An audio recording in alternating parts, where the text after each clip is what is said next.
Students, today we are going to start with our sixth chapter of science, that is substances in daily use. See, in the beginning, can you recall they have shown us some different objects and they have asked us some questions. Which three objects do you see in the picture? Children, there are three objects, that is chair, table and cupboard. How will you identify them? Children, how will come to know? By seeing their shape? Yes or no? By seeing the different shape of these objects, we can identify them. What material are they made up of? Children, this chair is made up of plastic.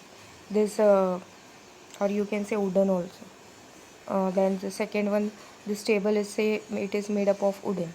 This cupboard is made up of iron.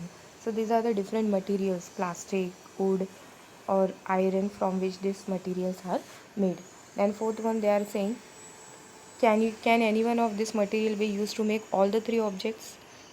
Children, is it from this one material can we make all the three objects? Yes, from iron also you can make chair and table. Yes or no? From wooden also you can make wood also you can make all these three objects. Then let us move further. Subjects and objects. Substances and objects. All substances are made up of very small particles. Objects are made up of substances. Children, each substance is made up of very small particles. Many small particles, they are joined together and one substance is made. And from these substances, objects are made. Like example, wood. Wood is a material. Okay, from wood what it is made? Suppose chair. So wood is what? Wood is a substance and chair is what? Object. From wood, how wood is made? By joining different small particles, wood is made, and from wood shape and size is given to it, and chairs are made. Chairs, any objects, many objects can be made from wooden. So objects are made up of substances. Objects have a specific shape, their parts have a specific arrangement by which we identify them. From wood, wood is a substance, chair is a object from which it is made. From chair, what happens? It is given one specific shape, and from that part arrangement we can identify that whether it is a chair. We use wood, plastic or steel to make a chair, table or cupboard. Different materials can be used to make a table, chair or cupboard. These substances have the strength required to make these articles. Why, children, we used only wood, plastic and steel? Because these substances have what? Strength. They can be given a desired shape, and these articles can be made easily. Also, these substances can be given a desired shape. It means that we consider the properties of substances to make for making things. We already learned about the properties of substances. Children's, here, make the list of various objects in your house. There are different many objects in your house. Note down the substances they are made up of. Like classify the following substances according to their uses. Children, substances: sand, soap, wood, wool, window, glass, bamboo, cotton, bricks. You have to classify them. They have given you the activity. Now children, let us see the examples of this. The same substance or material can be used to make many objects. I already told you, from wood, not only chair is made from wood, many different things can be made. For examples, here they have given us the first thing, cotton. From cotton only clothes are made of what? No, from cotton what many things are made, like cloth, fiber means threads, saris are made, handkerchiefs, quilts, mattresses, pillows. So from cotton is one material. From cotton many things are made. Second material is iron. From iron, steel bars are made, which are used in constructions. Griddles means tawa, which your mummies use for making rotis. Automobiles parts means in vehicles which parts are used, that is automobile parts. Electric poles, tables, cupboards, these different things are made up of iron. Material is one, but from that many things are made. The third material is aluminium. From aluminium we have studied already in the previous chapter. Kitchen utensils are made. Electric cables, because they are very good conductor of electricity, from which that electricity can be easily passed. So by studying the properties of these substances, we can select substances suitable for our purposes. The substances in everyday use are of two kinds. Children, remember that the substances which we use, they are of two main kinds, natural and man-made. Let's see in this detail. Can you tell what is the difference between these two groups of natural substances? Leather, jute, wool, cotton, and water, soil, metals. Children, this list is given to you. Leather, jute, wool, cotton, water, soil, and metals. There is a difference in these two in this group of natural substances. How it is different? Let us see. First, we will study about natural substances. Substances available in nature are called natural resources. You all know from which we get nature, that substances are called natural substances. Of these, the substances of the first group obtained from living things, they are called as biotic. Children, things we get from living things like plants and animals, they will be called as a biotic, and the things which we get from non-living things, they are called as a abiotic. So in natural there are two, biotic and abiotic. Remember that natural substances means that which we get from nature. In that also there are two parts, biotic and abiotic. Biotic means from the things which we get from living things like plants and animals, and abiotic means which we get from the non-living things. Like suppose this is a cotton we get from where?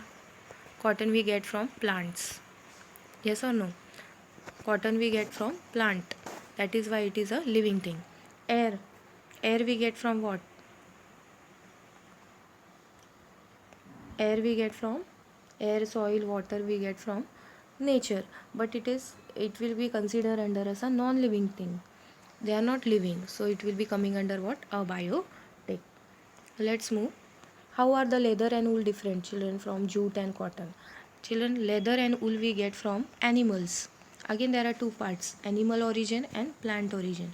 Leather and wool we get from the animal. These are the parts we get from the dead skin of the animals, that is why they are from animal origin. And jute and cotton we get from the plants, that is why they are the plant origin. So there are a difference in natural, biotic and abiotic. The things we get from living things, they are called as a biotic. The things we get from non-living things, they are called as a abiotic. Again there is a two parts, animal origin and plant origin. The things we get from animals, they will be animal origin, and the things we get from the plants will be plant origin. Do you find plastic, nylon, brass or cement in nature? Now man-made substances. Children, let us study, first we have studied about natural in detail. Now let us study about man-made substances. Children, man had made many things. The picture is shown to you. Okay, it is the human nature to strive for newer things and try to make life more comfortable. It is the human nature, he want to make his life more comfortable. So what he is doing, man not only learned to use natural resources but also began to make process on them to make new substances. The man is making new substances daily from the natural resources. He is processing the natural substances which are available in nature. From that he is processing, he's doing some new processes on that in the industries, and he makes the new things. And these substances, they are easier to use and can be made available in plenty at low cost.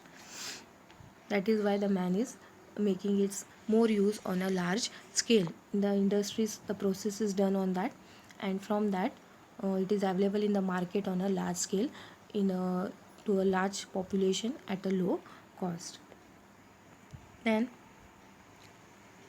new substances produced by processing naturally available substances are called as man-made. So these are the things which the man has made. For example, here the picture has shown table, book, pencil, pen. These things man has given made some processes on them, and these many things are formed by the man. That is why they are called as a man-made substances. Now see here, children. Earlier, irlis or capes made up of grass or sackcloth were used for protection. Children, first of all, these grass capes were used for protection from the rain. But nowadays, nobody uses this. Nowadays, what umbrellas are made? Yes or no? The cloth, the man has given it desired shape. He has tied the cloth with the help of that umbrella strings, and he has made an umbrella. Yes or no? Nowadays, these umbrellas are used for protection from rain. Raincoats, school bags, book covers, they all man has made from the plastic. Plastic is the material available. From the plastic, man has made the raincoats, school bags, book covers. So all this the man-made substances. Delicate articles, perishable fruits, etc. require packing. To pack TV sets, refrigerator, etc., big cartons and thermocols are being used. Children, you are aware, the fruits are packed in a basket, cartons, big cartons, thermocol. This TV sets, refrigerators, they are kept in a thermocols box. Inside that thermocols are kept so that they are safely. These thermocols and all are made by man only. So all these are man-made substances. These substances, why they are used? Because they are water resistant, lightweight, easy to transport. That is why they are being used increasingly. So here you have to classify the things in your houses as natural and man-made. Here this is the very important table. You have to solve this table. Natural substances in daily life, we have seen there are two types, natural and man-made. Natural is again divided into biotic and abiotic. Okay. Plant origin, animal origin. Plant origin example you can give of jute, yes, cotton, leather. Animal origin, all this table you have to do it. Examples of man-made substances they have given, natural and man-made.